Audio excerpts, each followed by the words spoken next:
ခုနောက်ပိုင်းဦးဇင်းတို့လူတွေအစုလိုက်ပြုံလိုက်သေးတာတွေနော်မှတ်မှတ်ရပြောရလို့ရှိရင်ကိုဗစ်ကာလလောက်ကလေးကတွေ့ရတယ်မြန်မာနိုင်ငံနဲ့တကွနေရာနှံပြားမှာပေါ့နော်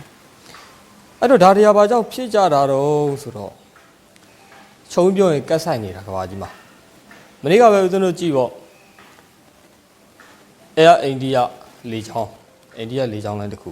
ပြတ်ကျသွားတာအဲ့ဒီထဲမှာလူပေါင်း242ဦးပါတယ်တဲ့နော်အိန္ဒိ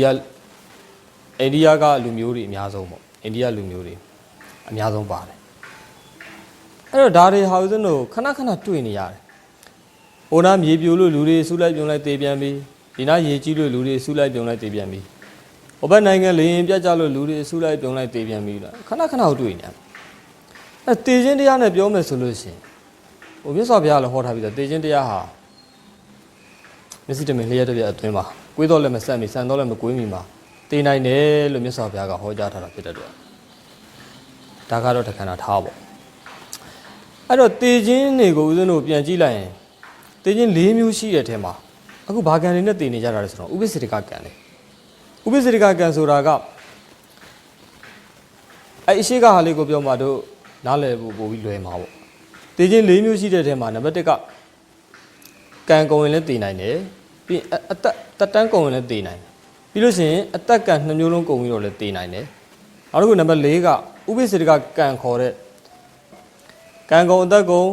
ကံကုန်လို့တည်နိုင်တယ်အသက်ကုန်လို့တည်နိုင်တယ်ကံအသက်2ပါးကုန်လို့တည်နိုင်တယ်ပြီးရင်ကံရောအသက်ကုန်မကုန်သေးဘူးဒါပေမဲ့ဥပိ္ပစေတကကံအဲ့ဒီအသက်ကံ2ပါးလုံးမကုန်မဲနဲ့နော်တည်သွားတယ်ဆိုလို့ရှိရင်ဥပိ္ပစေတကကံကြောင့်တည်တာအဲ့ဒါအတိုက်ပြီးတည်တာလင်းပြက်ကြပြီးတည်တာလို့ဆိုတာကတော့အသက်တန်းအပြင်ကတော့ဒါမကုန်သေးတဲ့လူတွေများတယ်ဘာကြောင့်ဒီထဲမှာ340အရွယ်တွေလေအကံကုန်တာကတော့ဒါမပြောတတ်ဘူးပေါ့နော်ဖြစ်နိုင်တာကတော့အသက်ကံ2ပါးလုံးမကုန်မဲနဲ့ဥပိ္ပစေတကကံကြောင့်တည်တာလည်းဖြစ်နိုင်တယ်အဲ့တော့ဥပိ္ပစေတကကံတွေဘာကြောင့်ဖြစ်တာတုံးဆိုလို့ရှိရင်အသက်ကုန်မှကြီးတဲ့ပုံကိုယ်တွေကိုစော်ကားလို့အဲ့ဒီဥပိ္ပစေတကကံတွေဖြစ်ရတာဥပိ္ပစေတကကံတွေလည်းကြုံရတာဘာကြောင့်လို့ဆိုတော့သူက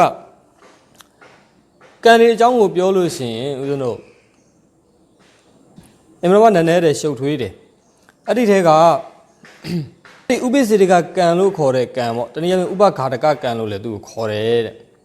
အဲ့ဒီကံကသူကကုသိုလ်တွေအားနေတဲ့ချိန်ကိုစောင့်နေတာတဲ့ကုသိုလ်တွေအားနေတဲ့ချိန်မှာသူကဝင်ပြီးတော့အကျိုးပေးတာမကောင်းတဲ့ကံပေါ့နော်အဲ့တော့ဒီဥပဃာတကကံမှာလည်းမကောင်းတဲ့ကံအကုသိုလ်ကြီးရှိတာမဟုတ်ဘူးကောင်းတဲ့ကုသိုလ်လည်းရှိတယ်နော်ကုသိုလ်ဥပဃာတကကံအကုသိုလ်ဥပဃာတကကံအဲ့ဒီဥပဃာတကကံကိုတနည်းအားဖြင့်ဥပိ္ပစေတကကံလို့ခေါ်တယ်တဲ့နော်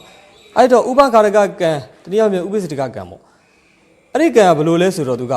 ကုသိုလ်လည်းရှိတယ်အကုသိုလ်လည်းရှိတယ်ဥပမာကုသိုလ်အားနည်းနေတဲ့ချိန်ဆိုလို့ရှိရင်အကုသိုလ်ဥပဃာတကကံဝင်ဖြတ်